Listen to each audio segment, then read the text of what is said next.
Análisis granulométrico por medio del hidrómetro. Norma AASHTO T88. Objetivo. El método del hidrómetro se usa para determinar el porcentaje de partículas de suelos dispersados que permanecen en suspensión en un determinado tiempo. Equipos. Dispositivo de agitación, operado mecánicamente, conformado por un motor eléctrico y un eje vertical que gire a menos de 10.000 revoluciones por minuto, provisto de una paleta de agitación metálica, plástica o un material resistente. Hidrómetro. Conforme a los requerimientos para hidrómetros 151H o 152H de ACTM. Cilindro de sedimentación, de vidrio de aproximadamente 400 milímetros de altura y 60 milímetros de diámetro, y un volumen de 1000 mililitros. Balanza, de acuerdo a los requerimientos de la norma AASHTO M231, con una sensibilidad de 0.01 gramos. Termómetro, calibrado y legible a 0.5 grados centígrados. Tamices de 2 milímetros y de 74 micras. Recipiente, de material resistente a la corrosión y no sujetos al cambio de masa o desintegración por el repetido calentamiento y enfriamiento. Los recipientes tendrán tapas ajustadas para prevenir la pérdida de la humedad de las muestras antes de la determinación de la masa inicial y prevenir la absorción de la humedad de la atmósfera después del secado y antes de la determinación de la masa final. Se necesita un recipiente para cada determinación del contenido de humedad. Varilla de vidrio, para agitar la muestra. Cronómetro o reloj. Horno, con temperatura constante de hasta 110 más menos 5 grados centígrados. Agente dispersante.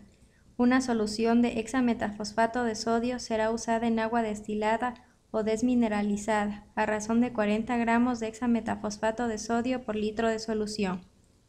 Calibración del hidrómetro. El hidrómetro debe ser calibrado para determinar su profundidad efectiva en términos de lecturas de hidrómetro. Si se dispone de un hidrómetro tipo 151H o 152H, este valor de la profundidad efectiva lo podrá encontrar más detalladamente en su guía de estudio. Muestra de ensayo. Se pesa una porción representativa de la muestra original secada al aire y seleccionada para el ensayo.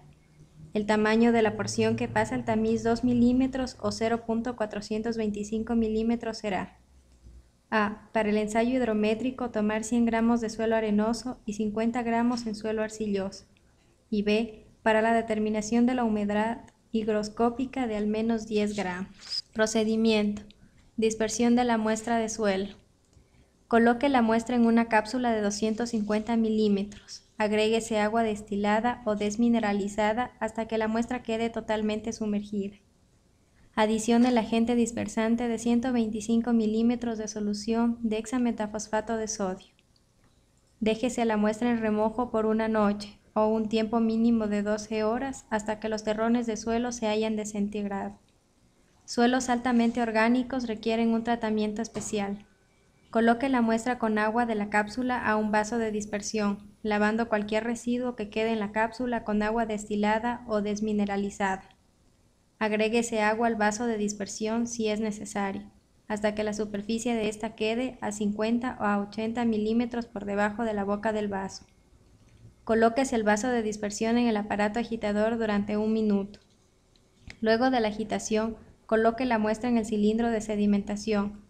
Adicione agua destilada o desmineralizada hasta la marca de 1000 mililitros. Antes de comenzar el ensayo, tómese el cilindro de sedimentación y tapándolo con la mano o con un tapón adecuado, agítese la suspensión vigorosamente hacia arriba y hacia abajo durante varios segundos, con el objeto de remover los sedimentos del fondo y lograr una suspensión uniforme. Continúa agitando hasta completar 60 segundos. Al terminar el minuto de agitación, coloque el cilindro sobre la mesa. Coloque el hidrómetro. Observe y anote las 2 primeras lecturas de hidrómetro, al minuto y a los 2 minutos después de haber colocado el cilindro sobre la mesa. Estas lecturas deben realizarse en el tope del menisco.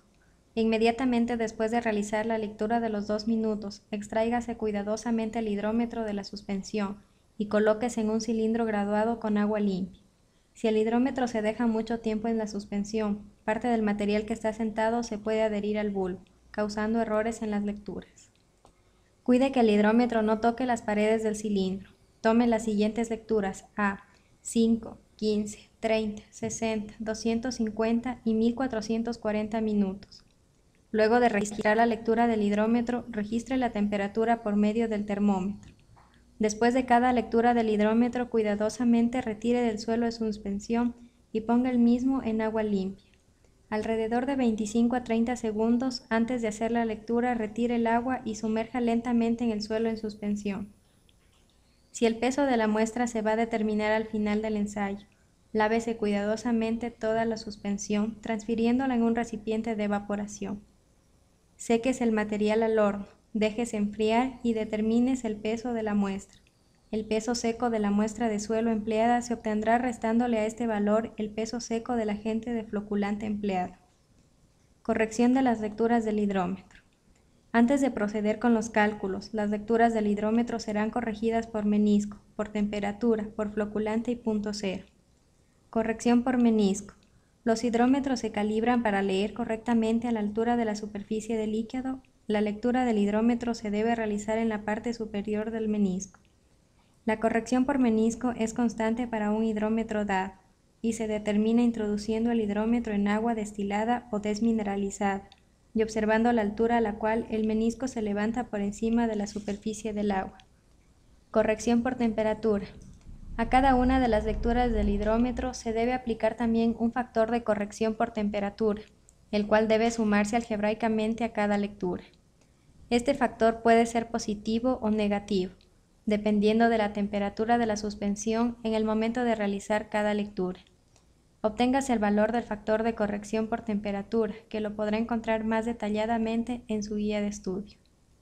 La corrección por defloculante se determina generalmente en conjunto con la corrección por punto cero. Por ello se les denomina corrección por defloculante y punto cero.